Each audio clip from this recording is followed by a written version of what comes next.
네, 이번 주간에 우리가 고난 주간으로 지키면서요. 특별히 오늘부터 시작해서 고난 주간 특별히 말씀을 가상칠환에 대한 말씀을 함께 나누려고 준비했습니다. 전통적으로 하나님의 교회는 고난 주간, 특별히 고난 주간의 금요일인 성금요일에 예수께서 십자가에서 마지막으로 하신 그 말씀들을 묵상하는 전통이 있어 왔는데요. 그걸 가리켜서 가상칠언이라고 합니다. 화면에 한번 띄워주시겠어요? 가상칠언은 예수님께서 십자가 위에서 마지막으로 하신 7말씀을 가리키는 겁니다. 보통 우리는 사람이 죽을 때 남기는 걸 유언이라고 하죠. 마지막 임종 때는 남겨진 가족들에게 꼭 해주고 싶은 중요한 말을 남기고 그것을 우리는 유언으로 기억하고 받듭니다. 더군다나 이 예수님께서 당하신 이 십자가 처형법은요, 당시에 사람들에게 이루 말할 수 없는 끔찍한 고통을 남겨주는 최악의 무자비한 사형법이었어요.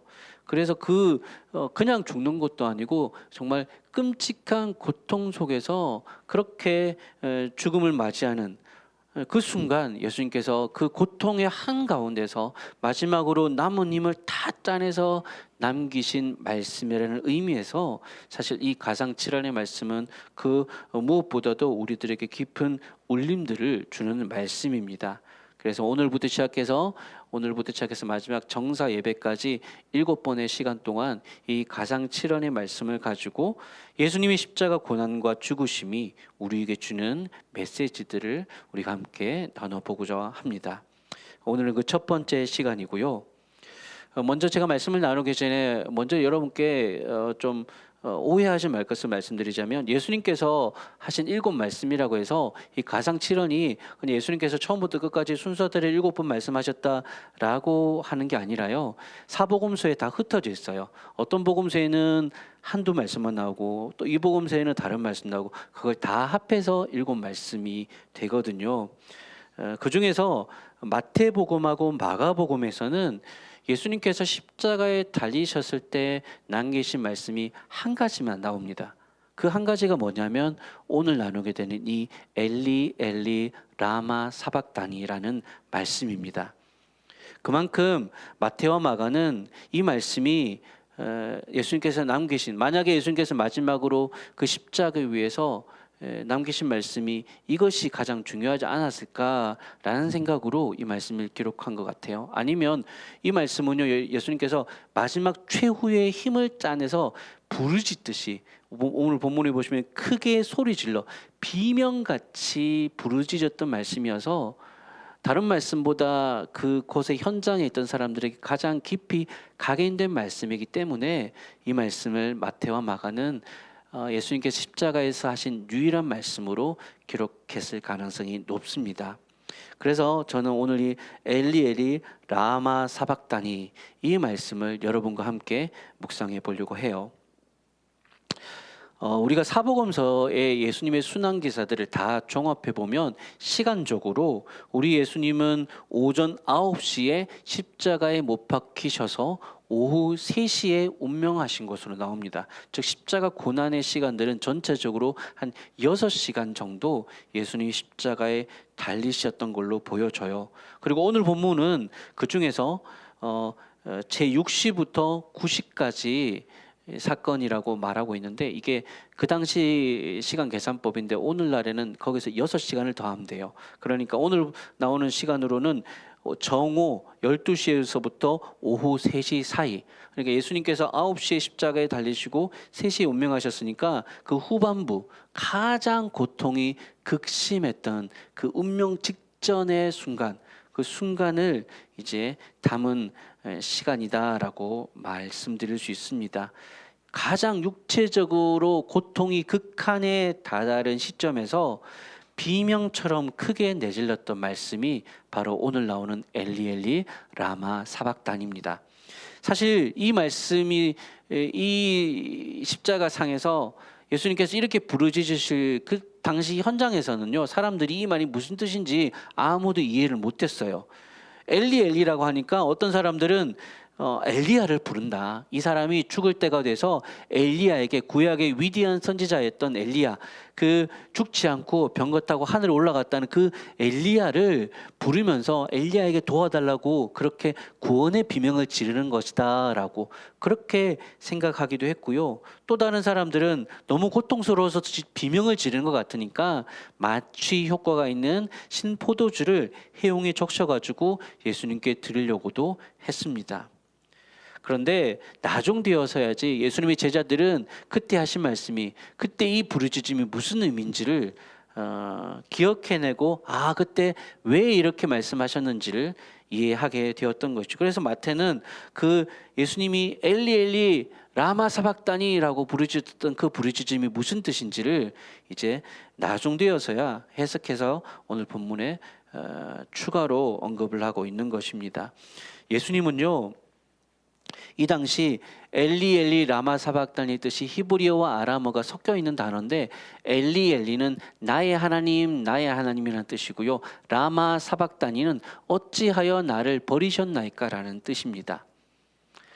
예수님께서는요, 엘리야를 부르신 것도 아니었고요, 당시 사람들의 생각은 너무 고통스러워서 죽기 직전에 단발마의 비명을 지르신 것도 아니라, 바로 이 시간 그 고통의 순간에서 이 구절을, 특히 이 구절이 원래 시편 22편 1절 말씀을 인용한 거거든요. 가장 고통스러운 순간에 성경 말씀을 외치신 거예요.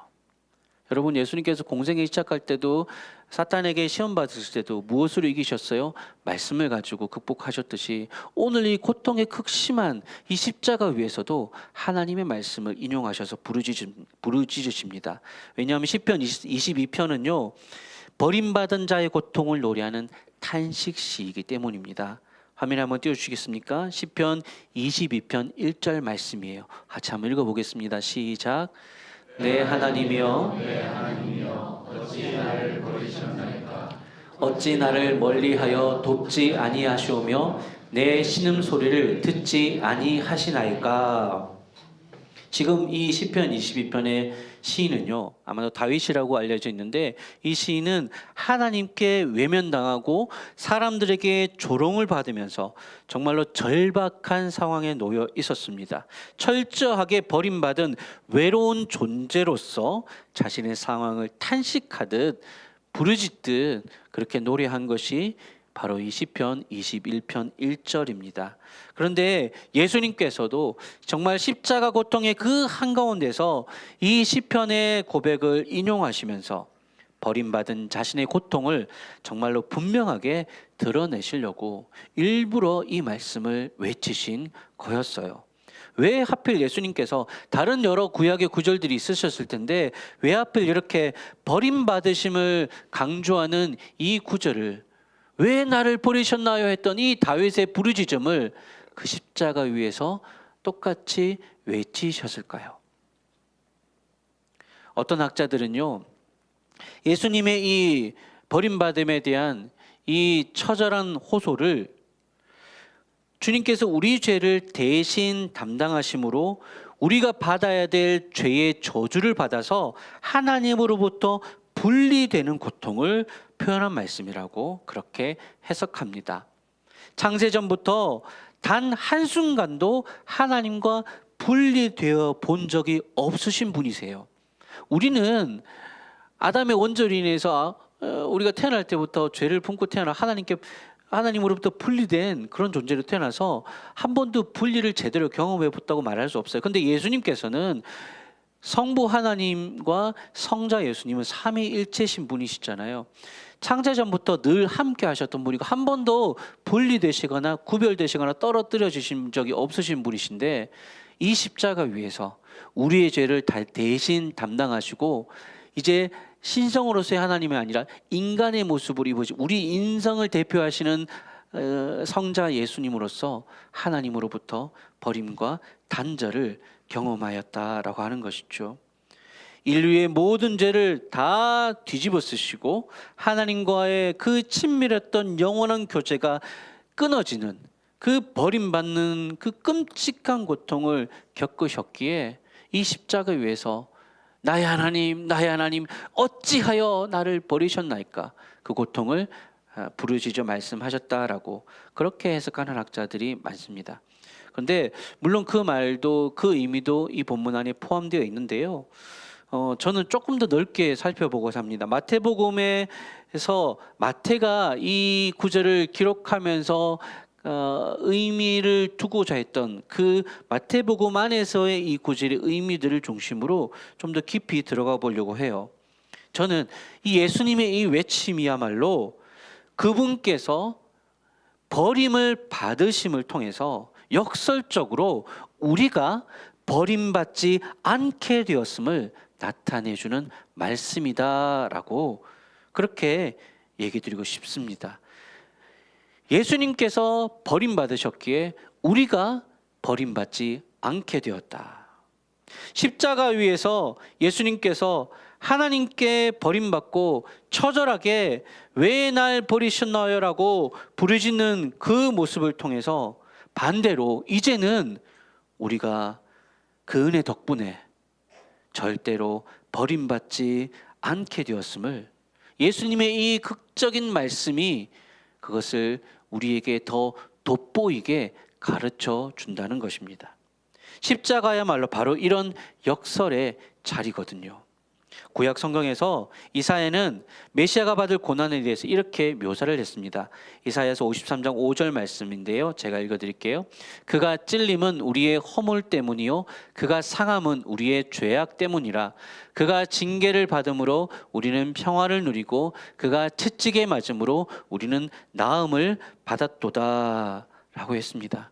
우리가 받아야 될 허물 때문에 그분이 찔리셨고 우리가 받아야 될 죄의 값을 그분이 상하셨습니다. 그분이 대신 징계를 받으셔서 우리가 나음을 평화를 누리게 되었고 그분이 채찍에 맞으셔서 우리가 나음을 받았습니다. 모든 죄의 어둡고 끔찍한 형벌이 그분에게 주어지므로 이제 역설적으로 우리에게 밝고 희망찬 평화와 치유와 구원의 세상이 열리게 된 거예요. 십자가는 그래서 역설을 말합니다. 동일한 측면에서 보자면 주님께서 십자가에서 하나님께 버림받으심으로 말미암아 이제 우리는 영원히 하나님과 함께 있을 수 있게 되었다라는 것입니다. 이걸 다른 말로 하면 임마누엘 이라고 할 수 있겠죠. 임마누엘 아시죠? 하나님이 우리와 어떻게 해요? 함께 하신다. 사실 임마누엘이라는 말이 우리에게는 익숙한데 신약 성경에는 한 번만 나옵니다. 신약 성경에는 자주 나올 것 같은데요. 살펴보면 이사야서를 인용하는 방식으로 이 마태복음에만 딱 한 번 임마누엘이라는 단어가 나오는 거예요. 마태복음 1장 23절 말씀인데요. 화면 한번 띄워주시고 볼게요.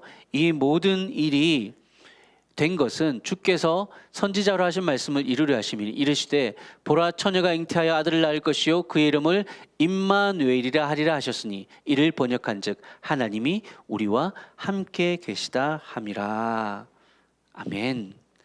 마태는요 예수님의 성육신의 의미를 임마누엘, 즉 하나님이 우리와 함께 하신다라는 의미로 설명을 합니다. 우리와 함께 하시기 위해서 예수님이 오셨다는 거예요. 이 임마누엘로 시작되는 마태복음은 끝날 때도 임마누엘로 끝납니다. 임마누엘이란 말이 나오진 않는데요. 자 보세요. 마태복음 맨 마지막 28장 20절로 한번 가보십시다. 여기에 뭐라고 되어 있느냐 보세요. 마지막에 이렇게 마칩니다. 볼지어다 내가 세상 끝날까지 너희와 항상 함께 있으리라. 이게 뭐죠? 임마누엘이잖아요. 마태는 이 임마누엘이라는 단어를 아주 자기의 그 복음서에서 중요하게 다루고 있습니다. 시작과 끝의 배치에서 아주 중요한 의미를 담고 있어요. 그리고 이 임마누엘을 이루시기 위해서 성취하시기 위해서 예수님께서 십자가 위에서 엘리 엘리 라마 사박다니 부르짖었던 거예요. 화면에 한번 띄워주시겠습니까? 엘리 엘리 라박 사박다니는 그렇기 때문에 버림받으심으로 버리지 않으시는 임마누엘 함께 하시겠다고 하시는 그 은혜를 극적으로 보여주는 말씀이다라고 하는 것입니다. 사랑하는 여러분, 초대교회 성도들도요, 이와 같은 십자가의 메시지를 깨달았어요. 그래서 임마누엘을 하나님을 향한 분명한 신앙 고백을 담아낼 수 있었습니다. 고린도 후서 말씀에 보면요, 수많은 박해와 고난을 겪으면서도 십자가에서 버림받으신 그리스도 안에서 절대로 우리를 버리지 않으시겠다고 하신 하나님의 약속을 믿었던 바울의 고백을 우리는 만날 수가 있습니다. 고린도후서 4장 8절에서 9절까지의 말씀이에요. 우리가 한번 같이 읽어볼까요? 시작. 우리가 사방으로 흑역삼을 당하여도 쌓이지 아니하며 답답한 일을 당하여도 낙심하지 아니하며 박해를 받아도 버림바 되지 아니하며 거꾸로 뜨림을 당하여도 망하지 아니하고. 아멘. 여러분, 아시다시피 바울은요, 복음을 전하면서 그 누구보다도 많은 박해와 고난을 겪었습니다. 죽을 뻔했다가 살아나기도 하고요, 돌에 맞아서 사람들이 거의 야, 얘 죽었다라고 버려질 정도로 그렇게 극심한 박해를 당했습니다. 그런데도 바울이 뭐라고 말하냐면 나는 결코 버림받지 않을 거다라고 말하고 있었던 거예요.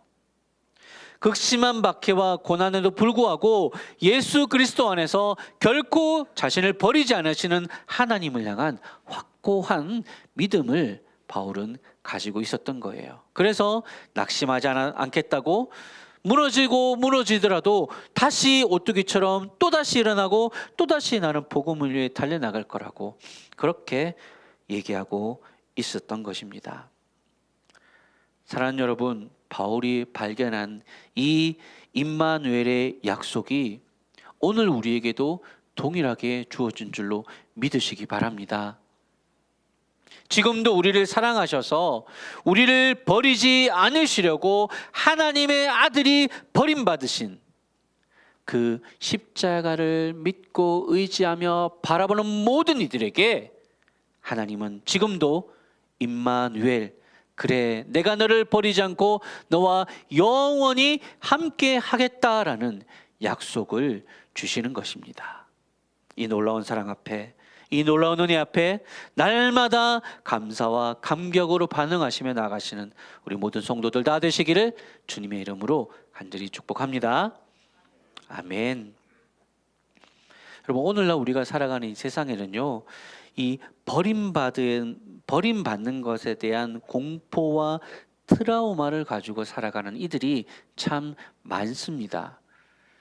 어릴 때에 불완전한 양육 환경 속에서 자라났거나 또는 성장기에 믿었던, 의지했던 이들로부터 버림을 받거나 또 사랑하는 사람에게 버림받은 경험을 가질 때가 있잖아요.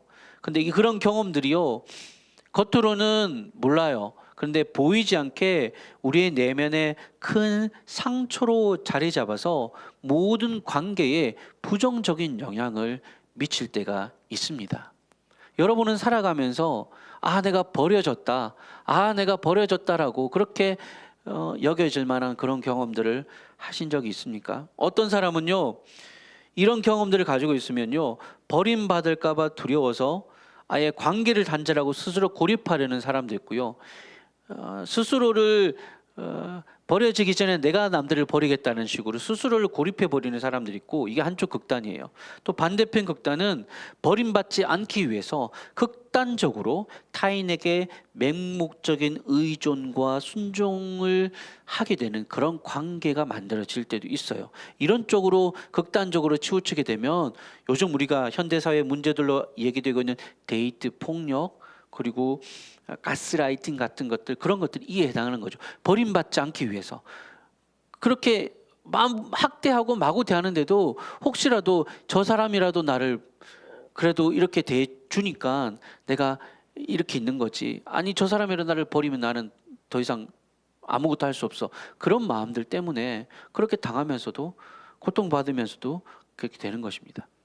이런 어떤 극단적인 것이 아니라 할지라도 우리가 보이지 않게 크든 작든 버림받았다, 나는 이제 구별되었고 떨어졌고 낙오되었다, 외톨이 되었다라는 그런 감정들을 느낄 때가 종종 있는 거예요.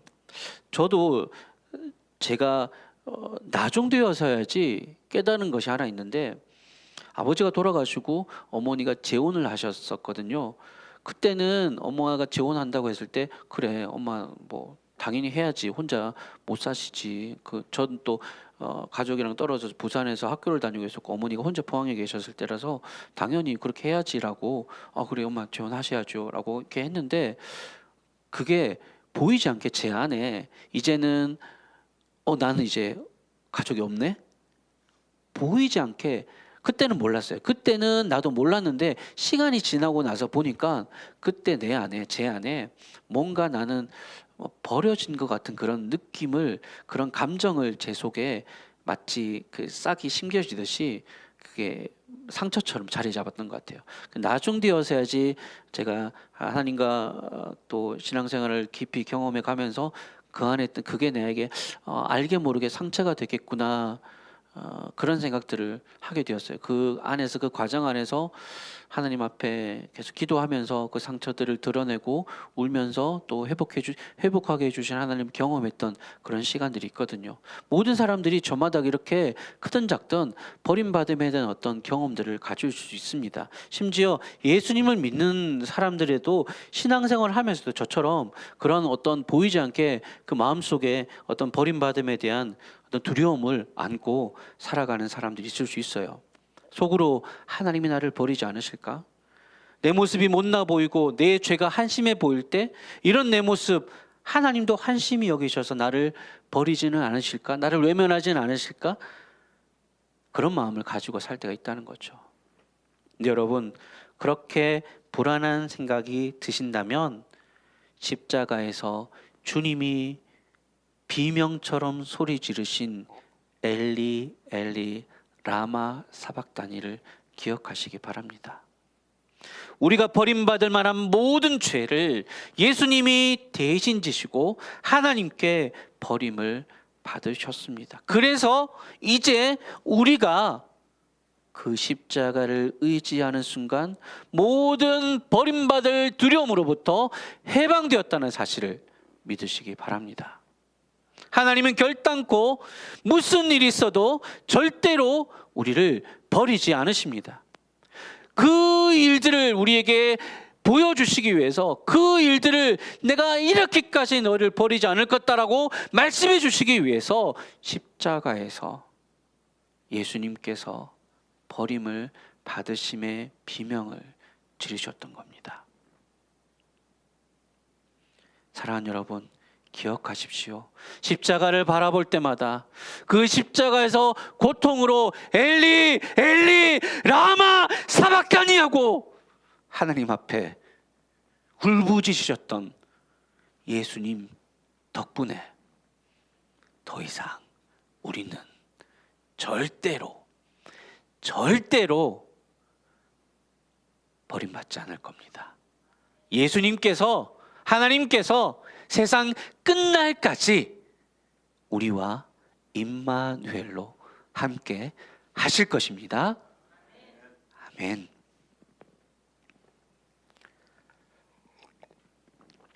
아시다시피 제가 집에서 개를 키웁니다.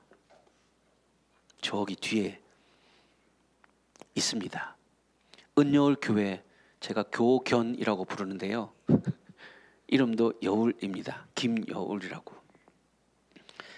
저희 집에서 이 강아지를 입양해서 데려온 게 아니라 어떤 아는 집사님을 통해서 유기견 보호센터에서 이렇게 연결되어서 데려왔어요. 그러니까 이 녀석은 버림받은 경험을 가지고 있는 강아지입니다.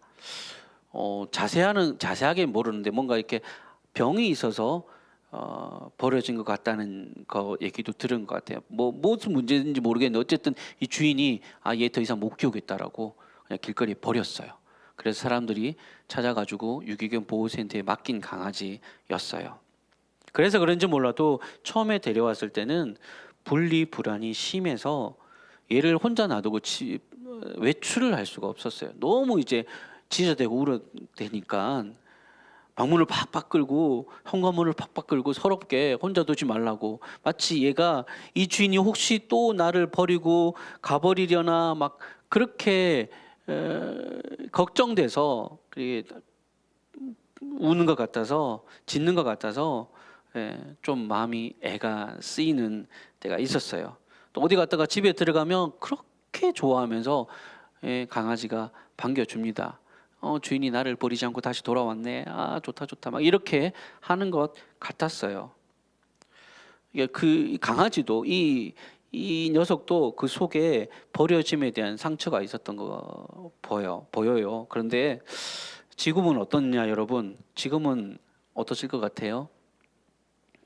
많이 달라졌습니다.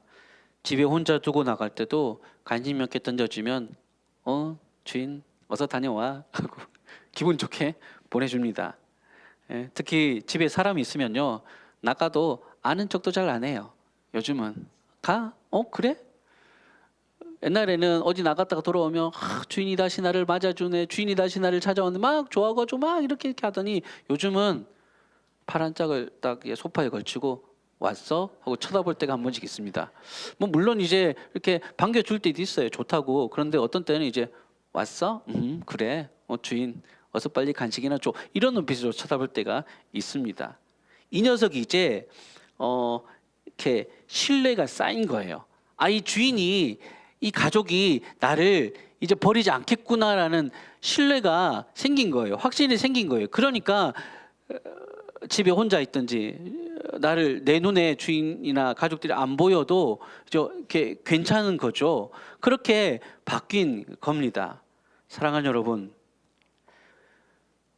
그 강아지를 보면서 제가 우리에게도 살아가면서 이 녀석이 품게 된 이 확신이 필요하다고 묵상이 되더라고요. 누군가 나를 끝까지 믿어주고 끝까지 함께 주는 존재가 있다는 확신, 내가 결코 버림받지 않고 거절당하지 않을 거라는 그 확신, 우리는 그 확신을 필요로 합니다. 그럴 때마다 그 확신이 불안이 느껴질 때마다 여러분 십자가의 예수님을 기억하시기 바랍니다. 우리에게 그 확신을 심겨주기 위해서 임마누엘의 은혜를 기억하라고 주님이 우리 대신 버림을 받으셨습니다. 오늘 이 살펴본 이 십자가 위에서 예수님이 부르짖으셨던 엘리 엘리 라마 사박다니, 이 외침이 크면 클수록 내가 너희를 절대로 버리지 않겠다는 하나님의 약속의 외침도 크게 다가올 것입니다. 버리지 않고 끝까지 함께 하시려고 십자가에서 버림받으신 이 주님의 그 사랑을 묵상하면서 임마누엘의 크신 은혜를 날마다 누리고 살아가시는 우리 모든 성도들 되시기를 주의 이름으로 간절히 축원합니다. 아멘. 우리 말씀을 생각하시면서 함께 찬양하도록 하겠습니다.